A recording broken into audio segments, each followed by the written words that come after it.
What's going on, YouTube? Southern Comic Geek coming to you with a new comic book day haul. Boy, this was a big week. But before we get into the videos, why don't you go ahead and smash that like button and wait for the intro to play.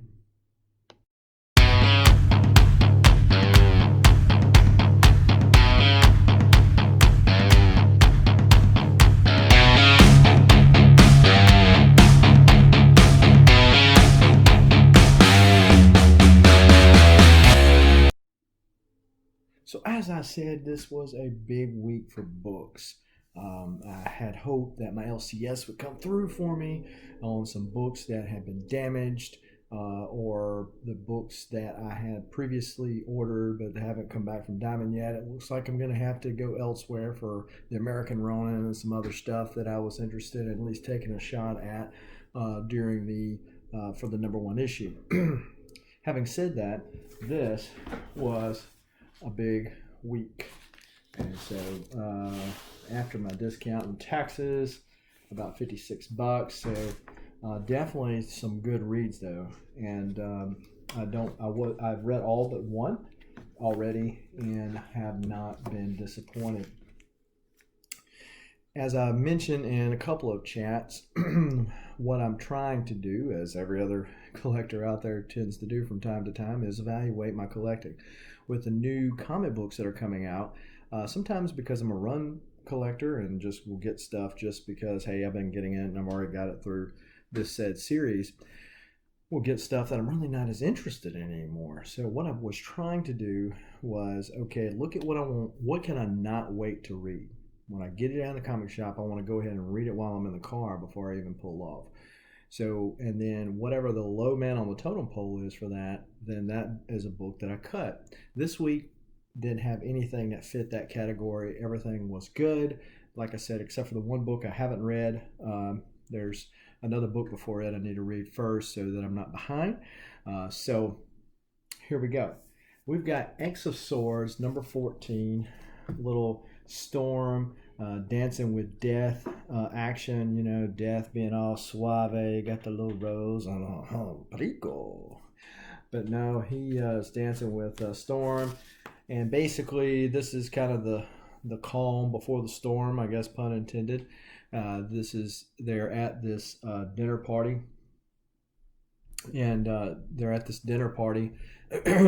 and at the end of the book, Wolverine, pause if you or skip ahead if you have not already read this book and you don't want a spoiler, but Wolverine stabs the head blonde chick that's over this whole deal. So stabs her. So we'll see how that goes, because they're actually, it looks like, according to the release list, that they're actually releasing another copy of Marauders next week. So the follow-up story is in the next issue of Marauders. I'm not sure why they did that. But then we've got Exo Source Number 14. This is actually the, if you're keeping it in order, this is part 12. The Marauder story was part 13. So Apocalypse talks to his wife, finds out how she got that helmet that she did. He finds out from her, you know, what she's been doing all this time, and basically trying to talk her down from the cliff, so to speak. And she says, hey, it's not going to happen. We're going to go through with the war. Krakoa will be ours. Boy, that just saved you $4. How about that? No, and the art's pretty good, and it has been. Then we got Star Wars Number 8. So this girl that Tarkin had basically condemned, and of course, last issue, Tarkin died, or the story it goes back to the story where Tarkin dies on the Death Star. This girl is ticked because she's like, hey, Leia had something to do with this, and I want to take her down. And so even though Tarkin had demoted her because she had failed him, the Emperor and Darth Vader come back and put her over, trying to capture Luke and alive. And so she goes after Leia. Luke comes in to rescue her, and so she's trying to get into Leia's mind, as you can see at the end of the book. So it's kind of on the border as to whether or not to pick this up, because in the 90s, Wolverine was all the rage. There's another pun, right? But Wolverine was all the rage. Had all the Wolverine. I'm still a big Wolverine fan. Have all his first issues and volume ones and all that kind of stuff. But sometimes Marvel, or a lot of times, let me rephrase that, because they did it with Deadpool and some other characters, they just milk those characters so much that people just get tired of reading it, because eventually they want to write so many stories about these characters that all the good writers and artists are doing something else. And so they're like, hey, we can sell a $4 comic book about Wolverine because he's a popular character. So let's give a crappy artist and a crappy writer on the book, and we'll sell it anyway, and we'll make it a one shot, and Wolverine fans will pick it up. And so I worried about that. But with this cover, this reflection cover, check that out, Steven Spot, Reflection. Awesome Kubert cover. These are several short stories in here. Kubert draws the first one, I believe, which is a throwback to a Weapon X story. If you remember the Marvel Comics Presents days, Barry Windsor Smith goodness back in those days, telling the old Weapon X story where he had the mask on top of his head. He told that one, as well as some other cool ones. So if you're a Wolverine fan, I would recommend it to pick it up. Now, there is an issue 2 to this. I don't think this is an ongoing, long-running series.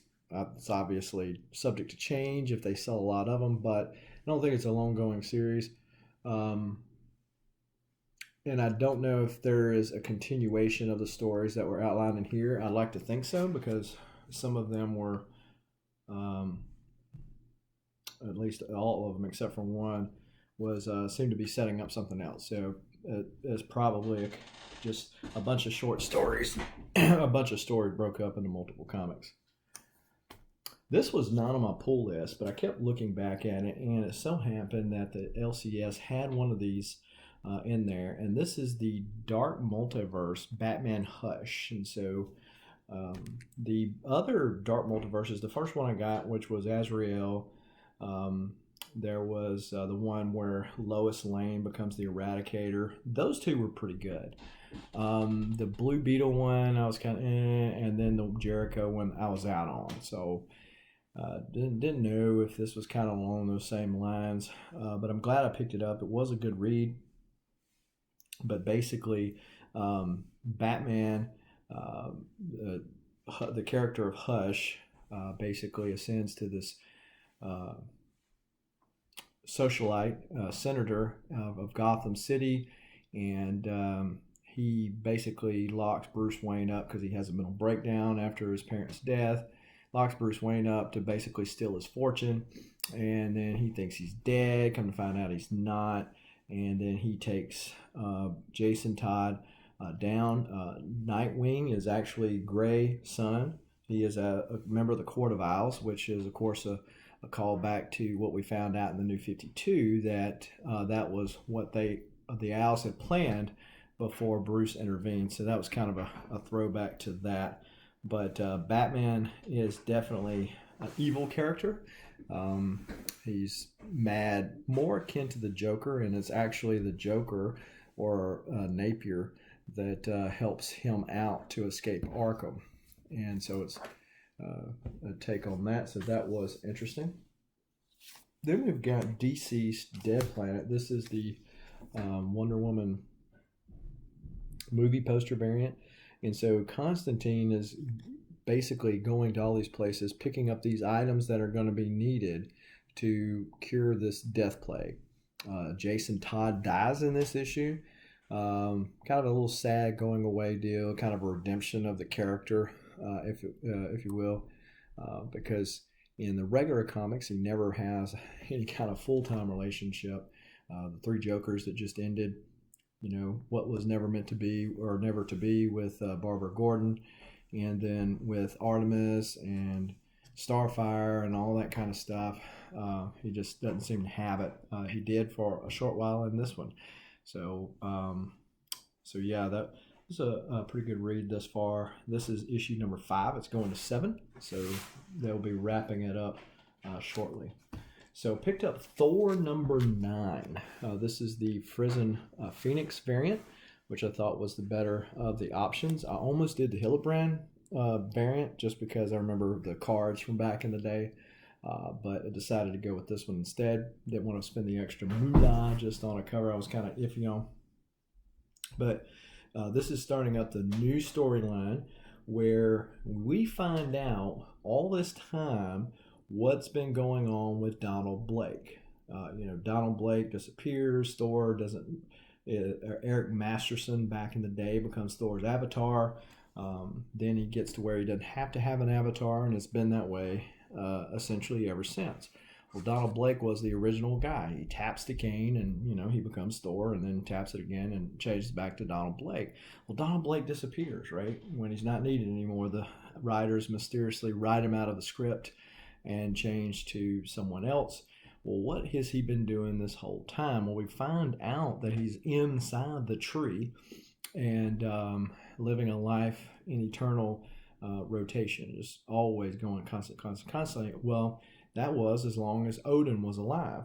So basically, Thor wants to find out why is it that everybody, Loki included, because Loki lifts the hammer in this issue, why is it that Loki and everybody else can lift the hammer and he's having trouble doing so? So he says, hey, I'm going to go and I'm going to switch out with Donald Blake for a little while, just for a day, no big deal.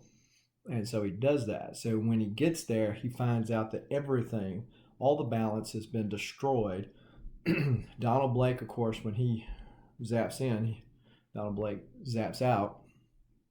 And so Donald Blake is not the man that he used to be. And he tells Loki, I'm not a Thor. And he breaks the cane in half, as in symbolizing that now Thor is going to be trapped in the tree. Obviously, we know that's not going to last forever. But so Donny Cates is taking an interesting twist on an age-old character of Donald Blake and going back and revisiting that. And that seems to be his forte, right? He's going back and picking out some this and that and the other, kind of put a new spin on it. He did the same thing with Galactus. And then, of course, with Venom, he's given this whole backstory to Venom, whereas Venom before was just an alien symbiote that Spider-Man had picked up on the Secret Wars planet, and it became a spider suit. And, of course, we know what happened after that. But he wrote the whole backstory and expounded on it, added Null and all this other kind of stuff. So that's what he's doing here with Thor. Now, I didn't get on the Venom train. I didn't get on the Thor hype train. Fortunately for me, I was able to purchase the books right off the shelf and didn't get in the middle of all that Thor 4 and 5 hype stuff. But, and I'm not in the Venom hype train, which seems to be cooling off. I think it's only a matter of time as long as he finishes strong, because eventually Donny Cates is writing all these books. Eventually he's going to drop something. Eventually he's going to move on to something else. They're going to think that there's enough steam in Venom and Thor without him, and Marvel's going to push him to other books to try to replicate what he's been able to do with those two titles. And or he's going to start doing more and more independent stuff, which we'll get to one of his other books that just came out this week as well. But he might be starting to do more of that, and then he's going to say, hey, Marvel, you need me more than I need you. I'm out. So we'll see. So I picked up Firepower number 5, and so this is the scene where we left off last time. They're coming to bring him back in, and this is a very action-packed issue, and the kids find out that he's able to do the fireball thing in here because they end up rescuing the kids. They leave the restaurant after beating them, and then they go to the house to rescue the kids, and then they're making their getaway. And so they're at the end. His mentor shows back up, and it's a callback to the original Origin issue or trade paperback. And so this has been a really good series. But Robert Kirkman usually hits on all cylinders, at least to me. I wasn't big into The Walking Dead. However, I will get into that in a minute with the deluxe editions that are coming out now. But I didn't get on that train then. But I'm reading Oblivion Song in this. I've heard Invincible's really good, so I've been thinking about getting the trade on that. But Firepower, it started out strong, hit a little lull, but it's picking back up. Really pleased with this issue. Couldn't wait to read it. A lot of action in there, and really digging that series. So talking about Robert Kirkman again, we got The Walking Dead. I decided to get the Finch cover again. I never got into Walking Dead. Back when it came out, I was already out of collecting comics, and so I was like, yeah, let it go. But David Finch covers, it's color, read it, see what all the big deal is, because the number ones and all that kind of stuff, you can get the trade editions, and those are still get pretty expensive. I don't know how long I'll go into it. I guess probably until I get tired of it, knowing that it's an old story. And I don't know how far they're going to go into it. I guess as long as they can sell copies to new people, or that the people that have the old ones are willing to do the same thing again. I figure they'll still try to sell it to them since they're $4 a book now. But yeah, so pretty cool. So this was one that I was unsure that whether or not I was going to get. I have said before that Donny Cates is a good writer.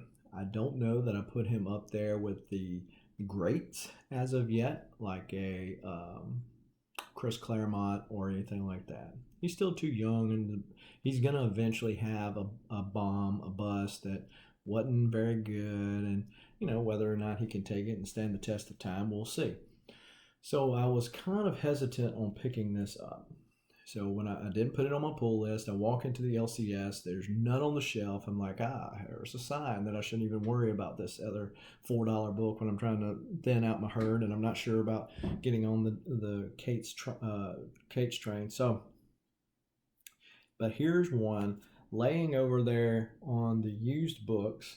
So somebody must have picked it up off of the shelf and laid it over there, and forgot they laid it over there, or decided to leave it there. Maybe a kid had it while the parent was in there. I don't know, but it was off of the beaten path, and so I decided to pick it up. Very interesting to me. So I'm going to be definitely picking up number 2. So basically the premise is that the crossover, the worlds have happened. So where you had superheroes on the other side, they come into the real world, and so you have they section this city off, and everybody's stuck inside. There's a lot of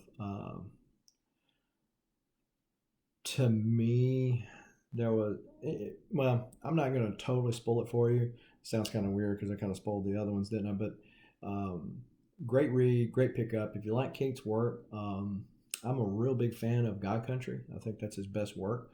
I know that some people don't feel that way, which is fine. I mean, it's just one man's opinion.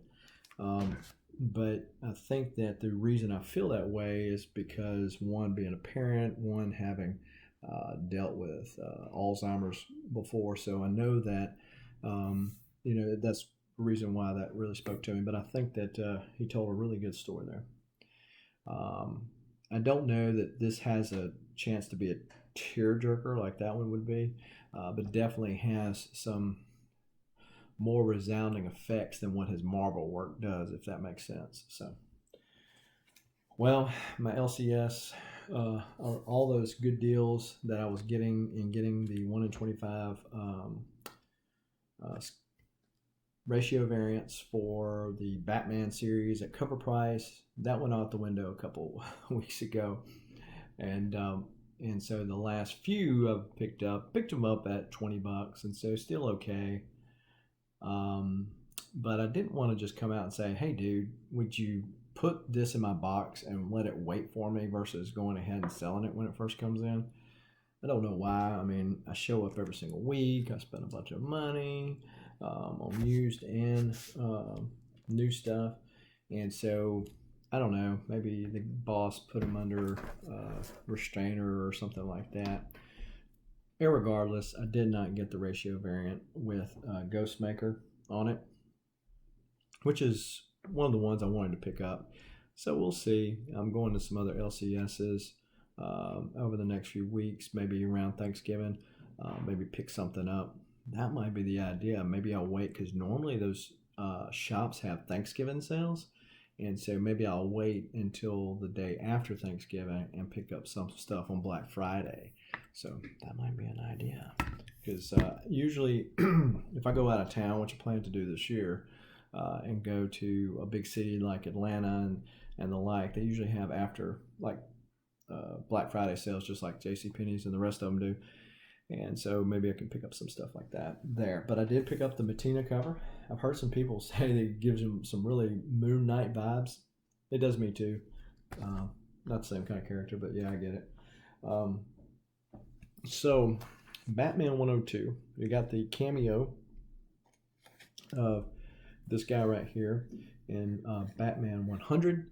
And so he is a guy from Bruce's past, back when he was trying to find people to teach him how to do the various things he needed taught to be done. And so they fought each other. Basically, he beat Bruce, or at least what you take away from it. And so he comes into Gotham, and Batman realizes that he's there. And he's got some technological stuff. He's kind of like Oracle, Batman with Oracle, right? You know, Batman is good. He's got the mind of the detective and all that kind of stuff, but he's always relied upon somebody, whether it was Oracle, Alfred, Lucius Fox, whoever, to be the behind-the-scenes brains computer. You know, hey, make this happen or get this to happen. You know, he's talking to him while he's there. And he's talking to Oracle while he's walking into this scene where all these people have been murdered, and it's Ghostmaker. He realizes it's not Clown Hunter, that it's somebody else. And so Ghostmaker catches Clown Hunter spying or stalking, whatever you want to say, Harley Quinn as she tries to rent an apartment. And Ghostmaker goes to kill him. Batman stops him, and Ghostmaker tells him, look, you said this was your city. That was our deal, but you're supposed to be doing what you need to do, and you're not doing it. Basically, you're not cleaning up Gotham like you're supposed to be cleaning up and taking care of the criminals. So they commence to fight on the last page, or, you know, they go to fight, and, you know, of course, that's how it ends. Tynion has definitely been doing a good job with Batman, bringing in new characters, which is always great. Now, whether they have long-term stayability, we'll see over the test of time, kind of like what I was saying with Donny Cates. We'll see if that continues on, but the deal with Punchline, she's coming out with her own one shot, and seems to have some staying power. See how long it goes. But he keeps introducing new people, which is great.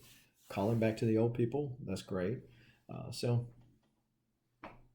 on Batman, there you go. So I'm not a huge Power Rangers fan. I do appreciate the work, do appreciate the franchise. But I wanted to pick this one up. This is Power Rangers #1. This is the 1 per store variant cover. And so it was $10. So that's not bad for a 1 per store. At least I don't think so. If you think something different, leave me a comment down below. But these are obviously the Omega Rangers. I'm going to read the last issue of the series that just ended, just so that I can be caught up. So I've been told that's the best thing to do. So this is the one book I had not read. But to me, this is the better cover. Now, obviously, I'd be biased because if talking about Power Rangers, these would be the ones that I would be more familiar with than what I would be these guys right here. But this is the back cover to that, and this is the 1 per store variant.